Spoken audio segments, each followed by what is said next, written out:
Greetings to you all.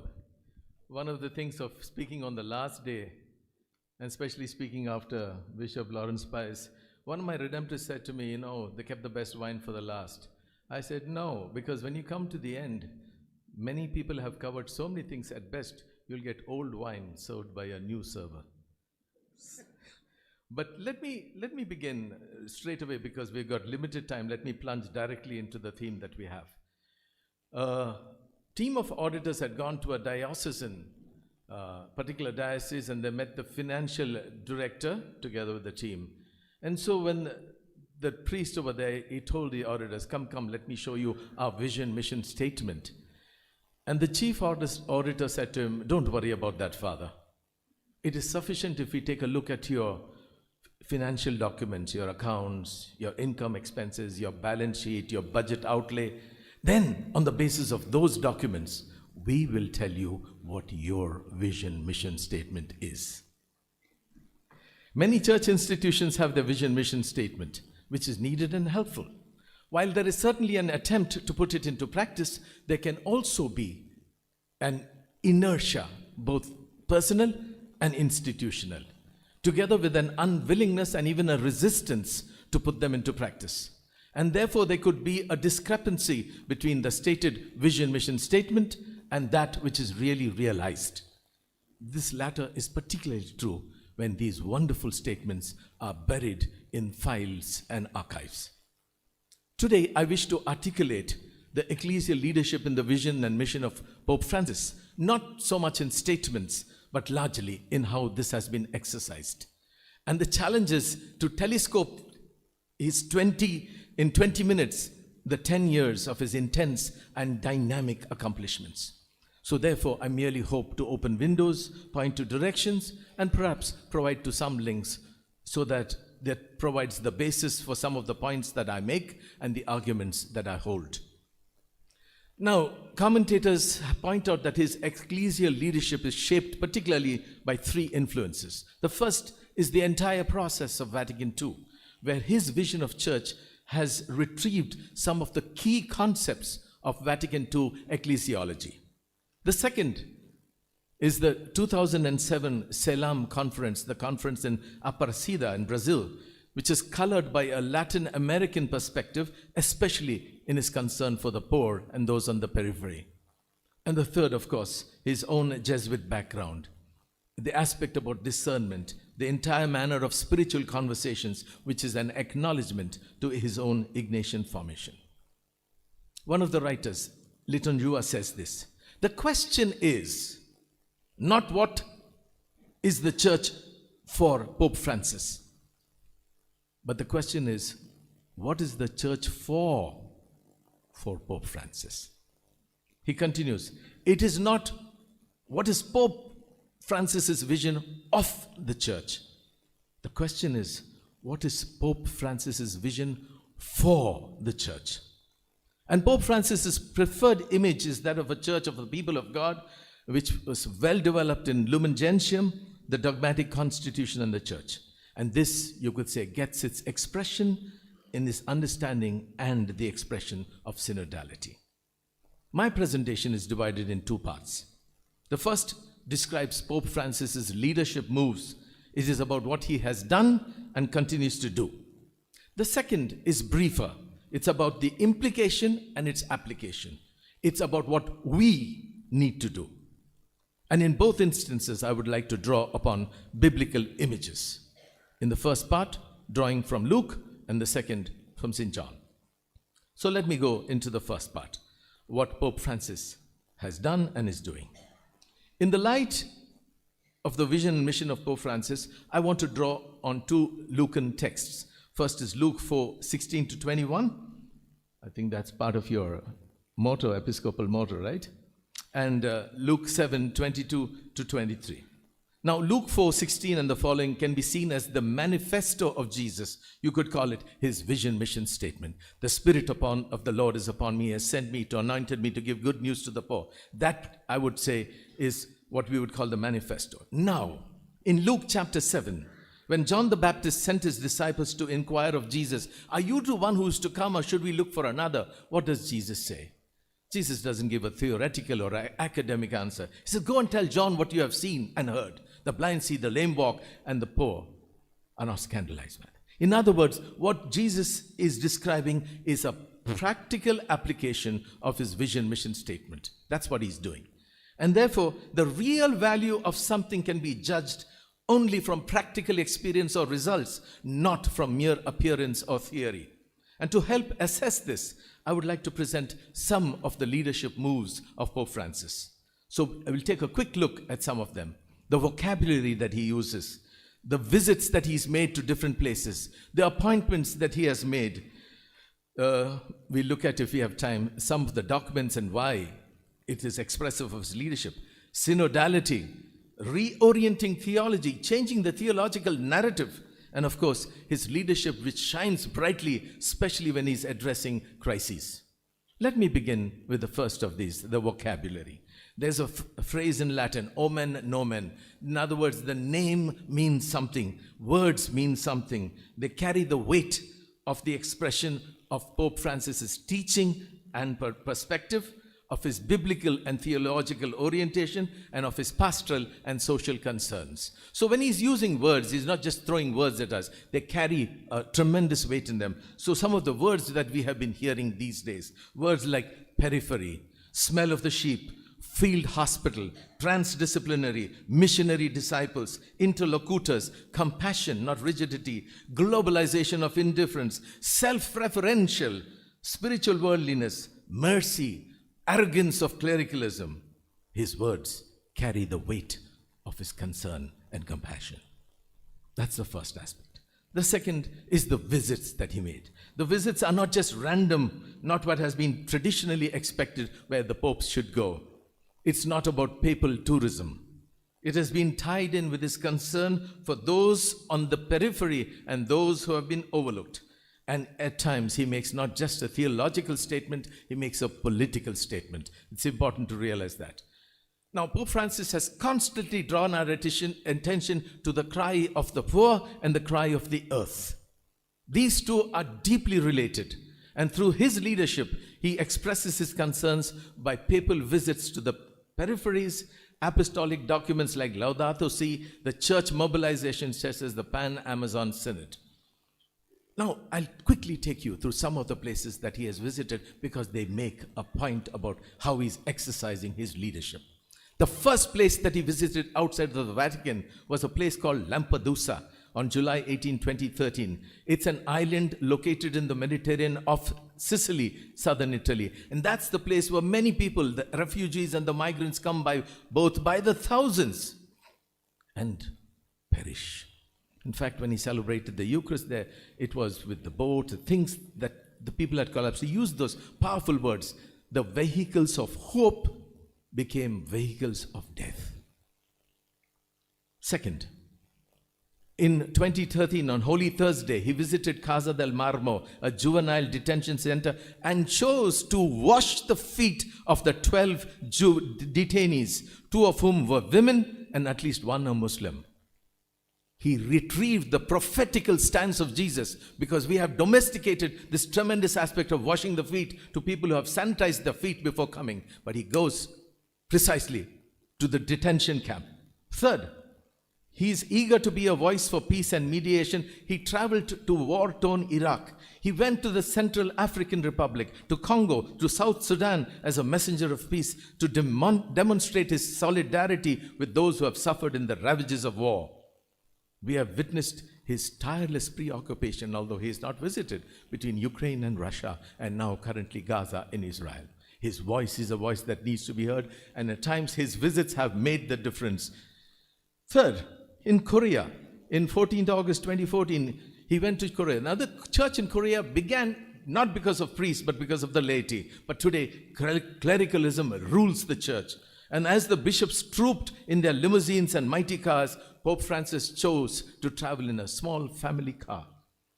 In this, he reminded the bishops, the priests, and religious that we are followers of the humble carpenter of Nazareth. He warned of the temptation of a lifestyle and mentality driven by power and success, which is opposed by the gospel. The next thing I'd like to speak about is visit to the United Arab Emirates, Abu Dhabi. He released the document on human fraternity for world peace and living together, known as the Abu Dhabi Declaration. And it was signed by Pope Francis as well as Sheikh Ahmad al-Tayyib, the Grand Imam of Al-Azhar, on 4th February 2019. Now this was remarkable because he goes to a place, he signs, he's making a difference. And this, of course, was naturally the basis of Fratelli Tutti that he released. He was supposed to go last month to Dubai for the COP28 aspect, but because of his ill health, he was not supposed to go. Every visit of his is calibrated to make a theological and sometimes a political statement, as he should. What is significant is not only the places that he has visited, but the places he's chosen not to visit. And one is his own country, Argentina, because right now there is such a political ferment, and he did not want to add to the confusion and the division of that country. So his choice, not only what he visits, but what he doesn't visit. But I'd like to draw your attention to one place that he did visit, a place called Mongolia. There are only 1,500 Catholics in that entire country. It's a country that has a cardinal. Now, in normal times, you would never ever dream of a place like that having a cardinal, leave alone a visit by a pope. But he decided to choose and visit this place because this is geopolitically situated between Russia and China. And he was therefore clearly sending a message from the shores, from the land of Mongolia to these places. You would say that while acknowledging the limited influences of the Vatican, he remains unwavering commitment to dialogue and to be a mediator of peace. Not only like his namesake, Francis of Assisi, but primarily Jesus of Nazareth. How do we understand his geopolitical role exercised by him, especially during his visits to some countries? When the Apostle Thomas in John 20 proclaimed, "My Lord and my God," that was not only a theological statement, it was a political statement, because he was saying, not Nero, not the Roman emperor, but Jesus is my Lord and God.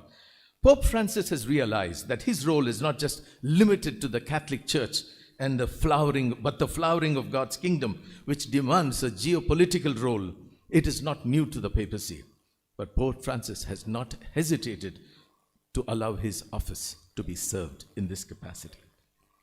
I move to the next one quickly, and that's the papal appointments. His appointments of church leaders, bishops, and especially cardinals has a clear Francis touch. Some cardinals were from remote places or islands which never had the history of having a cardinal from their lands. Periphery indeed. And doing so, he's left his mark on the church and the next conclave. He has appointed women to various Vatican offices in increasing numbers. He was magnanimous in choosing Cardinal Pell in his Council of Cardinals, knowing that this was one cardinal who was resisting him. He appreciated Cardinal Pell's gifts in dealing with finance, not for his theological perspectives. The point I make is, Pope Francis is not afraid to call on board those who differ from him. The next is about documents, but I'll skip it because I want to come to the other meatier aspects, and one is the reorienting of theology. You know, in the church, and even in our church in India, there is such a focus on certain dimensions of a theological narrative which is not always healthy and is very reductive of the rich teaching of the redemptive narrative of our theology. Now, I want to quote from the letter that he wrote to the Pontifical University, the Catholic University in Argentina, on their centenary. I'll quickly go through what he says. Teaching and studying theology means living on a frontier, one in which the gospel meets the needs of the people to whom it should be proclaimed in an understandable and a meaningful way. We must guard against the theology that is exhausted in academic dispute, or one that looks at humanity from a glass castle. You learn so as to live. Theology and holiness are inseparable. I encourage you to study how the various disciplines, dogma, morality, spirituality, law, and so on, may reflect the centrality of mercy. Without mercy, our theology, our law, our pastoral care can run the risk of collapsing. Let me move forward to 16 July 2021. He issued the Traditionis Custodes on the use of the Roman liturgy, what we would call the Latin Mass or the Tridentine Mass. when he withdrew some of the privileges that were granted in a previous dispensation, it was not just about celebrating that liturgy, but the theology out of which it was functioning and becoming a source of division. It required courage because it drew the anger of some of these powerful conservative groups, especially in North America. In 11th February 2022, he issued Fidem Servare, the motu proprio, modifying the internal structure of the CDF. Now, the CDF, of course, has a long antecedent. This was initially about the Inquisition, but although the names changed in a long time, some of his attitudes were inquisitional. Pope Francis has made focus that this should be an active learning of the faith more than finding faults and picking on others, nitpicking, I would say. And then, of course, the latest one that came on 1st November 2023, it's a motu proprio, a Theologiam Promovendum. It's right now available only in Italian, but again, that is very significant because it makes 10 points which speaks about so many dimensions which must have, where our theology must have a pastoral stamp, and therefore reflections to start from the different theological contexts. Okay, time to make my way down. But very quickly, Bishop has very well handled the whole aspect about synodality. I'm just going to throw the titles over. First of all, he was clear about the motivation and purpose of the synod, the synodal process of speaking and listening, and what he highlighted, the process of consultation and implementation is institutionalized. There's a shift from pyramid to synodal church. There is a tectonic shift from episcopal to ecclesial synodality. The resistance we face in synodality, what the synod is not. And then synodality is constitutive of the church, not as an optional extra. Now, I want to quickly take you through the next element is the exercising of leadership in the face of crisis and opposition. A ship is not made for the harbor, but for the stormy seas. Leadership is revealed particularly in the storms. And Pope Francis has shown how he's faced, weathered, and still riding the storm. Okay, in the past, Roma locuta causa finita est. Rome has spoken. Now, some of the very worst voices that we must follow the Pope, we must follow the Pope. Now they get a Pope, it is not aligned with their ideology, and they keep attacking this Pope, posturing themselves as loyal Catholics, calling the Pope into account. You know, now Pope Francis has encouraged the members to speak as Bishop indicated, with paresia, with boldness, but in no way he's inviting chaos. That's why he affirmed that firm principle. You are cum Pietro, that is with Peter, and sub Pietro, subject to Peter. And those posturing as faithful Catholics with the self-given right to censure the Pope were in fact divisive agents. And Pope Francis has not hesitated to act particularly against Bishop Joseph Strickland and Cardinal Burke. You know, an Anglican bishop, a great friend of Pope Francis who died tragically, has these words: diversity is divine, it is division that is diabolic. The papacy, the pontifex, its etymological meaning means a bridge builder. I would think by extension, he would also mean one who dismantles the wall builders. All is not rosy and perfect.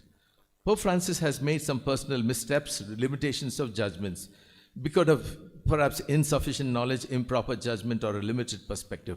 But he's had the grace to admit it sometimes. And he's, especially that very striking when he was having a penitential rite. After preaching from the pulpit, he went first of all to make his confession. In other words, he was leading by example to show that he is infallible only insofar as the teaching. But he realizes, as he described himself, who is Pope Francis? A sinner redeemed by Jesus. We must believe that the Holy Spirit gives us the church we need for our time. And in all this, Pope Francis shows us how leadership is to be exercised.